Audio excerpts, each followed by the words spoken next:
So when I was on exchange with UQ Abroad, one of the biggest challenges that I had or that I experienced first up was cross-cultural communication.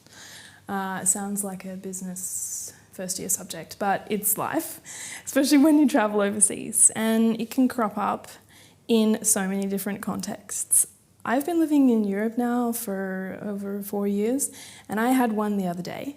Not even in a work setting, just an everyday experience. I went to the wine shop, they're everywhere in France, and I wanted to ask if they had any of these cases, the wooden cases, thinking that, you know, like in Australia, you can go to the wine shop and they give you a couple of cardboard boxes to take with you for free, you know. They just have them lying around. So I thought, okay, I'll just go in, check if they have a wooden box available, because I wanted some to decorate. I accidentally walked into this huge cultural drama. So in France, these wooden boxes are actually very, very rare and coveted. You can't just go into a shop and demand them. And I was at the receiving end of a very, very disgruntled wine shop owner who informed me that he only gives them to his most loyal clients, and, you know, if you come in and buy a case of, I don't know, 2008 Bordeaux, then maybe he would give me one. 4 would be out of the question. He got very irritated with me, and I didn't even realise, you know, what that, it sounds silly, but I didn't even realise what that little wooden box signified in France. And that's just an everyday situation. And so when you take that situation and you put it into the workplace, that wooden box isn't a wooden box anymore. That wooden box is a project. That wooden box is a €1 billion bid that you are part of the team to deliver.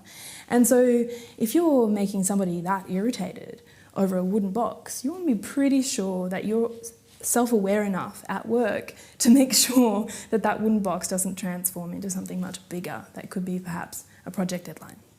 And so when I think about the challenge of cross-cultural communication at work, that wooden box comes across in many different situations.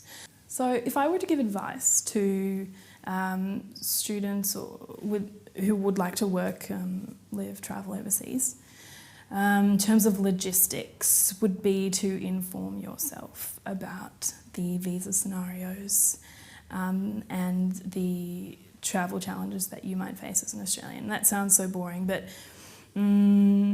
every time I go to the Foreign Office, I'm forced to think about my visa. And taking an immigration lawyer, if you plan to work in a foreign country, is probably a good idea, just for an hour or so, just to talk about your options. And also just to stay informed about how you're going to be doing this from an administrative perspective. It's probably a really boring piece of advice, but I come across it every year when I have to redo my visa. And it's important if you want to stay, it's important if you want to develop your career overseas, because employers often, even in big multinational companies, in an interview, or even you're just at the coffee machine, will ask you, and so how does it work? You know, is it difficult as a foreigner getting a visa? And each time somebody asks you that question, you have to think what's behind. So they're wanting to figure out how to, you know, get more people like you, get more international profiles in their team. And so if you have a very well-structured, informed response to that person and you know what you're talking about, then you're already a step closer. I think the things you need to consider when you're working globally is, are you a short-termer or a long-termer? If you go into global employment with a short-term or a contract basis, that's fine, but you have to be honest about that and have good set timeframes for your success and what you want to achieve. You can also be a long-termer and you go into your global transition saying, I'll be here forever if that's what works for me.